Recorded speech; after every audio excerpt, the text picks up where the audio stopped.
Hey everyone, welcome back to Yen is Awake. We are continuing our Pride Month 2022 interview series. Hello, would you like to introduce your name and pronouns? Hi, Jan. I am Nathan Anderson, and my pronouns would be he, him. Like theoretically or like grammatically, also like they, them, because like if you like don't know, then they would say they. They refer to me as like they because they wouldn't know who I am yet.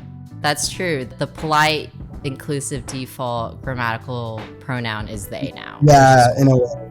For the viewers, could you give a bit of information about your background growing up? So I was born in Fort Worth. When I'm asked where I'm from, I'm so excited to be like, I'm from Fort Worth, Texas. It just, so many good things have come out of Fort Worth. It's a growing, progressive city. It just is a place that has a lot of historical remnants. And I was raised by my grandparents so I grew up with my mom until at the age of 6. She passed away. And so my grandparents, fortunately enough, I was taken in by them. My mom is white, my dad's black, so do the math.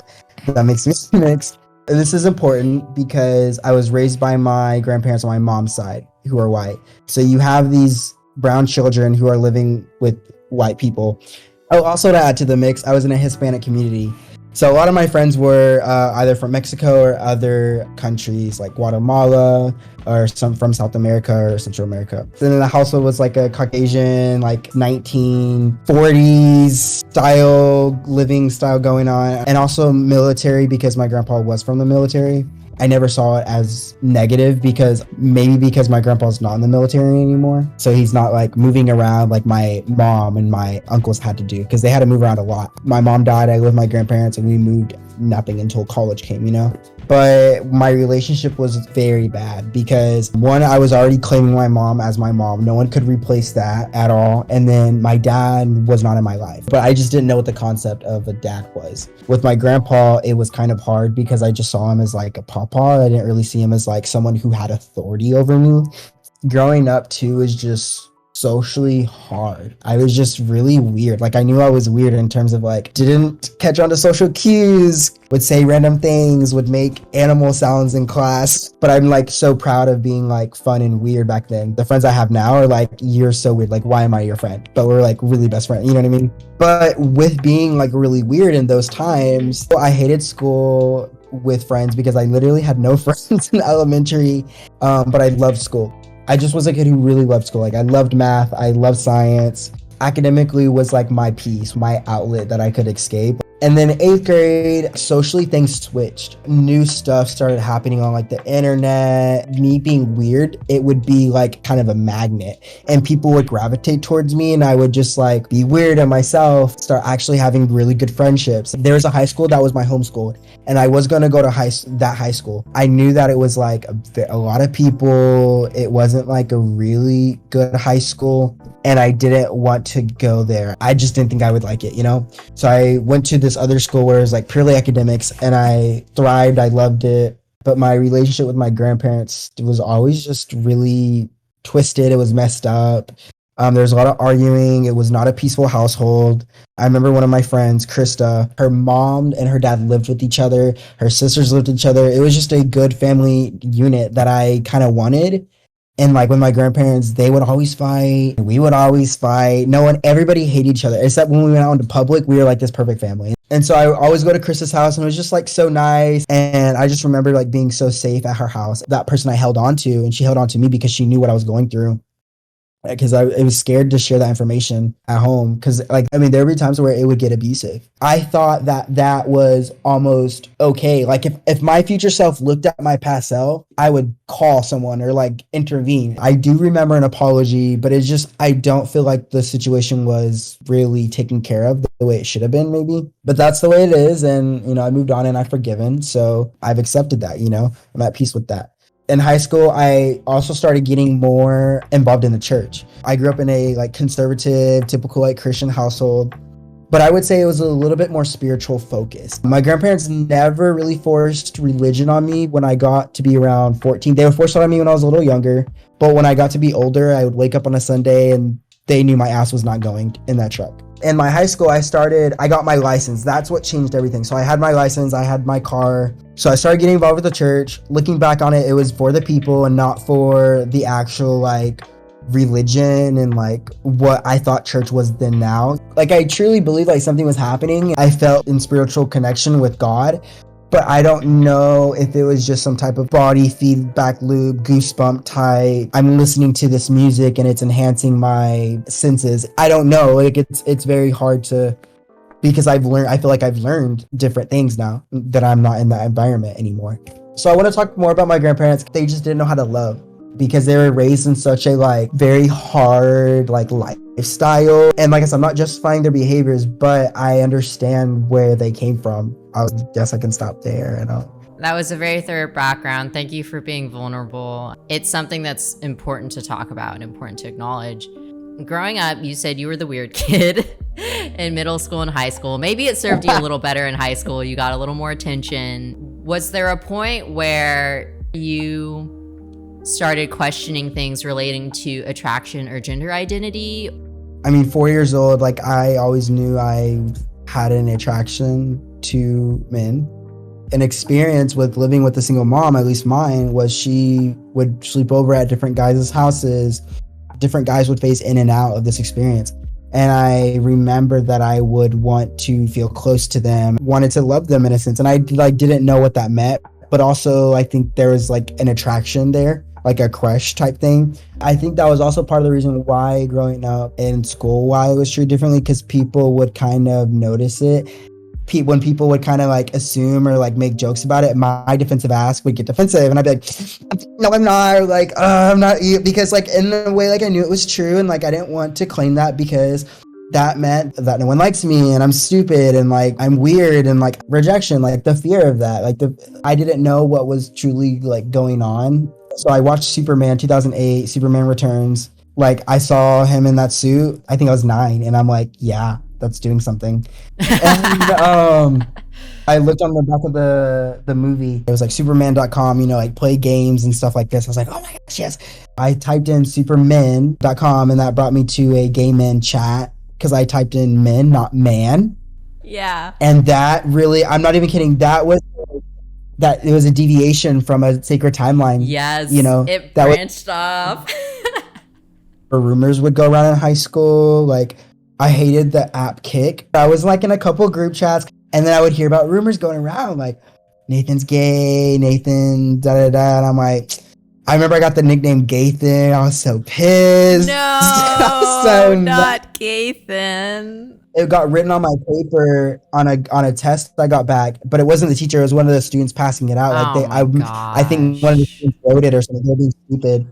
I didn't accept it. I was just like, this is wrong. Like I want to pray the gay way. Literally, like wanted that mindset. Like I was just like obsessed with this ideology of like I need to become pure and not be like being straight is like me being clean or something. You know, this whole church mindset.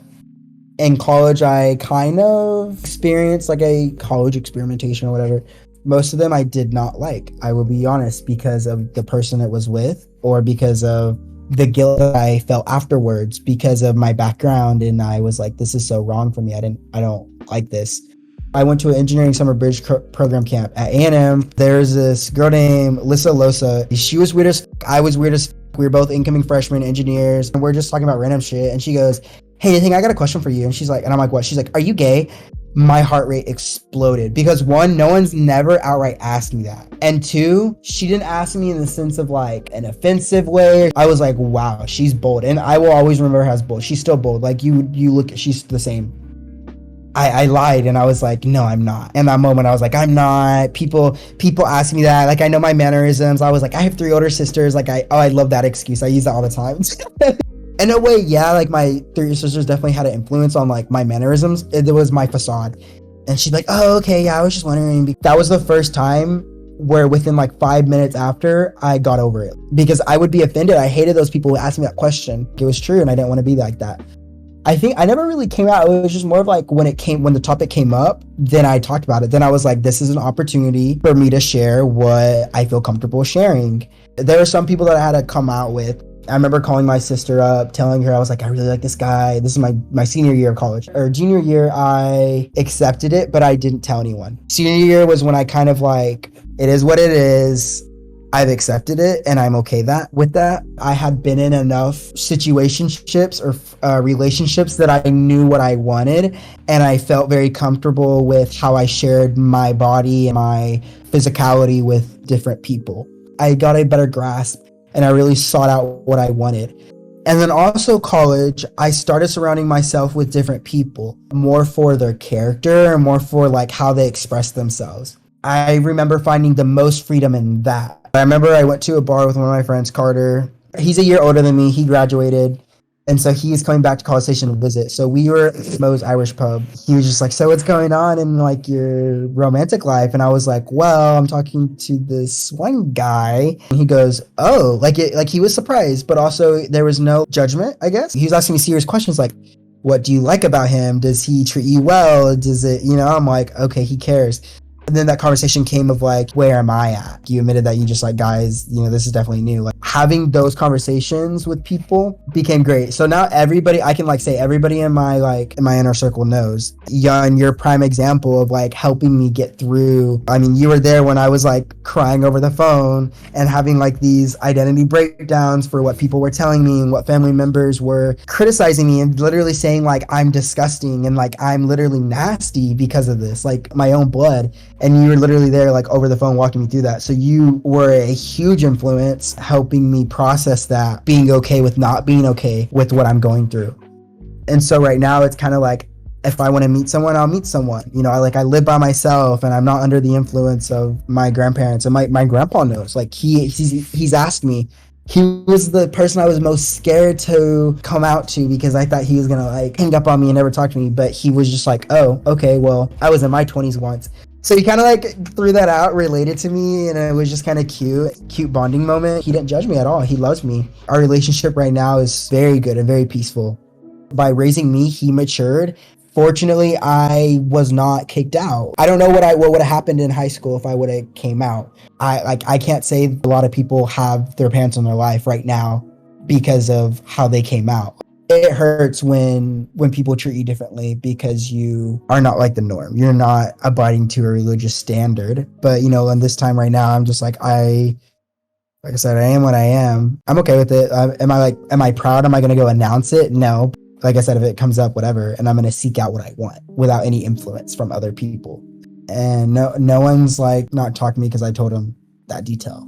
I feel like I'm very lucky and very like blessed and fortunate to be in that circumstance. I'm glad that no one has ostracized you or anything. Unfortunately, that happens sometimes. Even if relationships go through like rough patches for a period, I always like when people come back around, even if it's, years later. I try and, forgive and just like move on. Well, you showed up, so let's go, let's keep it going. To wrap up, do you have any advice, either in the frame of giving advice to your younger self or advice to anyone out there who is questioning? My first advice would literally just be to give them a hug and like not say anything, just to like give them a hug, because you don't know what's going to happen tomorrow. The next moment you're anxious, you're depressed. There are times where I literally wanted to kill myself and I would plan it out because I was like, this is for the better and like blah, blah, blah. It's just scary. So I'd give them a hug. And then for people like just questioning things right now, it's absolutely okay to question things. Like that's why we exist. It's like, we need to figure out, we need to learn, we need to question whatever. And it's okay if you don't have those answers right now. But I think just being very mindful of being aware of like what it is and being honest with yourself. And my experiences and from what I've seen from everybody else, it doesn't go if you just try to bottle it down. I would say take risk to open up to people, if that's a therapist or that's like a friend. If you think that you're queer, I wouldn't run to like the queer person, the president of the queer person or something like that. And this isn't any like deflection of you, Yun, but this is just because it's like, they will definitely like accept you and you can go to that person. But I'm just saying, find someone that you are already connected to. Make that risk, like that friend or the therapist who knows you. If you're very weary of like what this Christianity is, or even like your religion of where you are in your household, question it. There's so much out there. love yourself in the sense of like, I hate this line, like, love yourself, oh my God, like you're okay, you're fine. And if you're in a situation where you need help, seek help, take risks to speak out, because it's not easy to speak up. It's hard, but if you want change, you have to make that change. The only person who can change is yourself, and you have to put yourself out there to get help. So do that, and I promise things get better. I'm speaking from experience. 10 years ago, I was in a mental hell, and I'm just like, right now, I'm mentally free.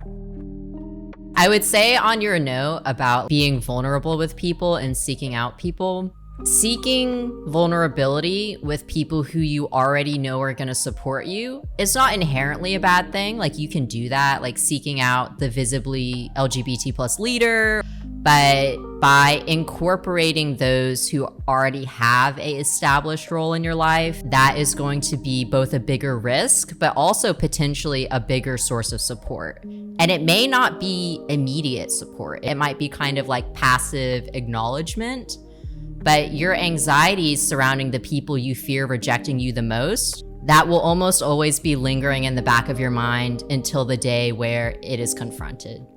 Those don't have to be your first steps, but they are necessary steps in the long run to either make peace with and not share that information, or eventually make the decision to share that information. Yep. So, by taking those risks and seeing that response, you're learning how to navigate through conversations and people and emotions. One of my family members said that I was disgusting. I had to process that.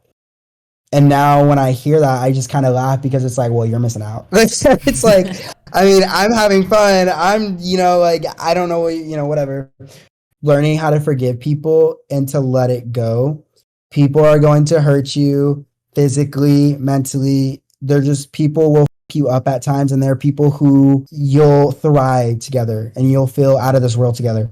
But the people who hurt you, you have to just let it go and forgive them. Just be okay. You're loving yourself by letting it go.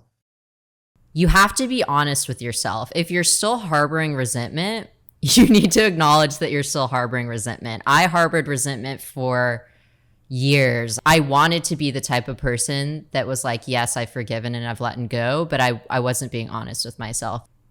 However, you need to process those memories and those experiences, whether it's with a professional therapist, whether it's gaining more autonomy in your personal life, whether that's gaining physical safety or financial resources.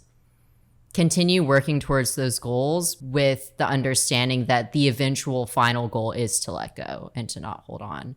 But you have to be honest if you're still holding on, because it's not going to go away if you try and pretend that you've let go and you haven't actually let go.